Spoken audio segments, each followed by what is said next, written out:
আসসালামু আলাইকুম। আমি সাথী আক্তার মনবিলাসী রেসিপিতে আরও একবার স্বাগত জানাচ্ছি।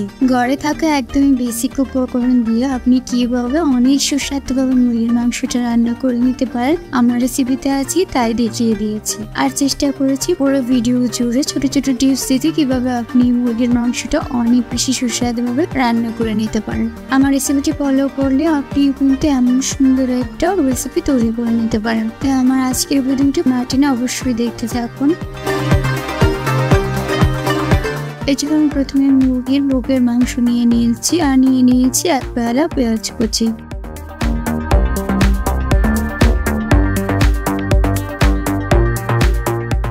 এবার আমি মাংসটাকে খুব ভালোভাবে ধুয়ে পরিষ্কার করে রেগুলার সাইজ অনুযায়ী কেটে নিয়েছি। এবারে মাংসটাকে ম্যারিনেট করার জন্য আমি প্রথমে হাফ চামচ ছোলা তেল গুঁড়ো, হাফ চামচ মরিচের গুঁড়ো, হাফ চামচ ধনিয়ার গুঁড়ো এবং সাথে কিছুটা জিরা অ্যাড করেছি, স্বাদ মতো লবণ এবং কিছুটা সয়াবিন তেল দিয়ে এবার ভালোভাবে মিক্স করে নেব।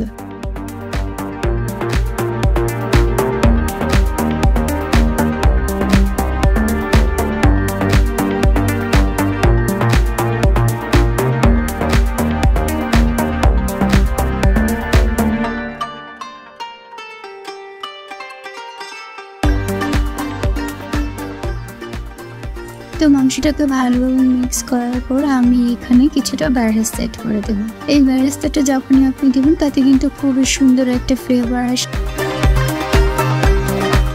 তো টেস্ট বাড়ানোর জন্য কিন্তু আপনি চাইলে অবশ্যই এই বেরেস্তাটা অ্যাড করতে পারেন। এরপর আমি এগুলোকে আবার ভালোভাবে মিক্স করে 20 মিনিটের জন্য রেস্টে রেখে দেবো।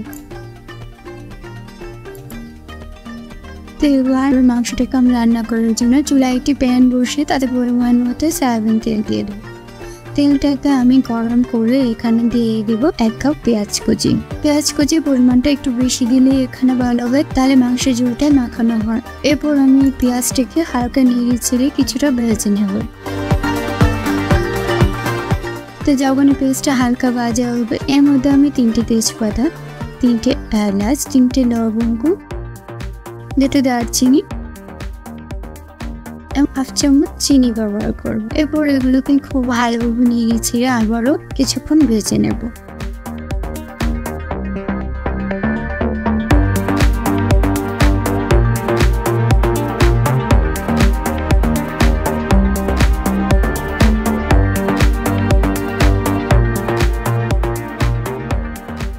এক 2 টেবিল চামচ আদা রসুন পেস্ট দিয়ে আবারও নেড়ে আদাটাকে ভেজে নেব।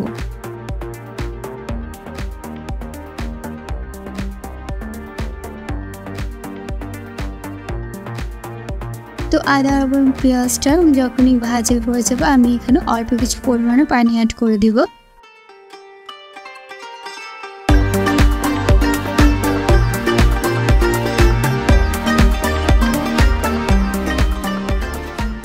দিয়ে দেবো 1 টেবিল চামচ হলুদের গুঁড়ো, 2 টেবিল চামচ মরিচের গুঁড়ো, 1 টেবিল চামচ ধনিয়ার গুঁড়ো, যাটা অবশ্যই আপনারা আপনাদের পরিমাণ মতো নেবেন, আর হাফ চামচ জিরার গুঁড়ো এবং স্বাদ মতো লবণ। তো এগুলো দিয়ে আমি নেড়ে ছেড়ে কিছুক্ষণ মশলাটাকে কষিয়ে নিব। আর ততক্ষণ কিন্তু আপনি অবশ্যই চুলার আঁচটাকে লোতে নিয়ে রান্নাটা করে নেবেন। কিছুক্ষণ মশলাটাকে কষিয়ে নিব। আর ততক্ষণ কিন্তু আপনি অবশ্যই চুলার আঁচটাকে লোতে নিয়ে রান্নাটা করে নেবেন। আমি যখন মশলাটা কষিয়ে আসবে তখন ম্যারিনেট করা মাংসগুলোকে এবার দিয়ে দেবো।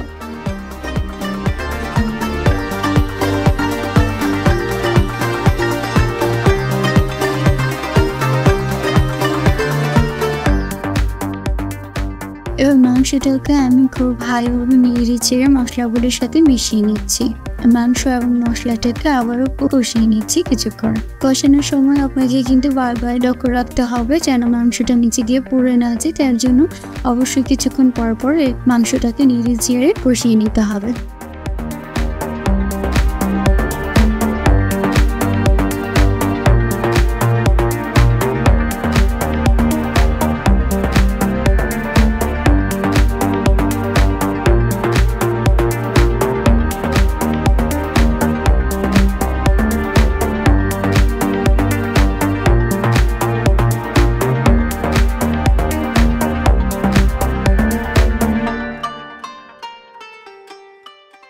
কিছুক্ষণ কষানোর পর আমি এখানে 1 টেবিল চামচ টমেটো সস ব্যবহার করেছি। এটা কিন্তু মাংসটা আরও বেশি টেস্ট বাড়িয়ে দেবে। বারবার লক্ষ্য রাখতে হবে যেন মাংসটা নিচে গিয়ে পুড়ে না যায়, তার জন্য অবশ্যই কিছুক্ষণ পর পর মাংসটাকে নেড়ে চেড়ে কষিয়ে নিতে হবে।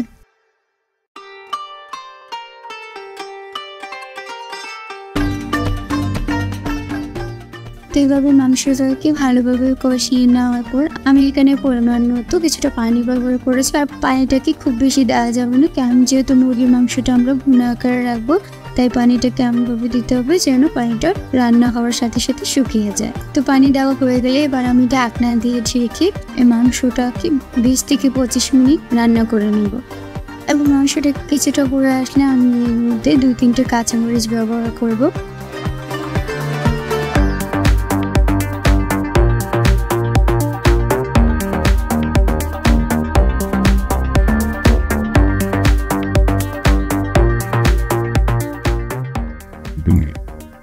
আপনারা দেখতেই পাচ্ছেন মুরগির মাংসটা কিন্তু একদমই প্রায় রান্নার শেষ পর্যায়ে, আর পানিটাও কিন্তু একদমই শুকিয়ে যাচ্ছে।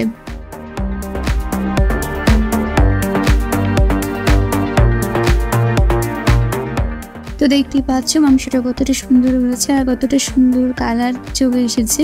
মাংসটা কিন্তু একদমই রান্নার শেষ পর্যায়ে চলে এসেছে। এবার আমি এখানে 1/2 চামচ জিরা দিয়ে হালকা কিছুটা নেড়ে চেড়ে মাংসটাকে কিন্তু তুলে নেব।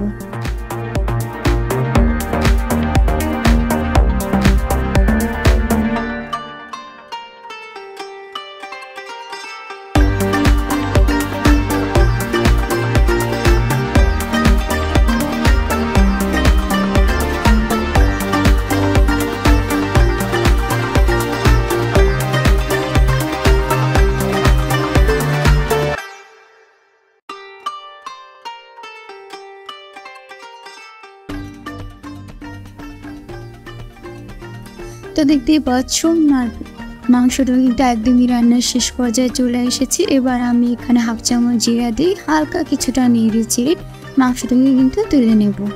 এবার আমি মাংসটাকে সার্ভ করে নিচ্ছি। আমি চেষ্টা করেছি আমার রেসিপিতে আজকে দেখিয়ে দিতে কীভাবে বেসিক উপকরণগুলো দিয়ে আপনি অনেক সুস্বাদুভাবে মুরগির মাংসটাকে রান্না করে নিতে পারেন। তাই এমন সুন্দর সুন্দর রেসিপি পেতে হলে আপনি কিন্তু অবশ্যই আমার চ্যানেলটিকে সাবস্ক্রাইব করে নেবেন। আর আমার রেসিপিটি কেমন লেগেছে অবশ্যই আমার কমেন্ট বক্সে জানিয়ে দেবেন। আমি আবার হাজির হবো আপনাদের জন্য ইজি করে রেসিপি নিয়ে। সে পর্যন্ত সবাই অনেক বেশি ভালো থাকবেন। আল্লাহ হাফিজ।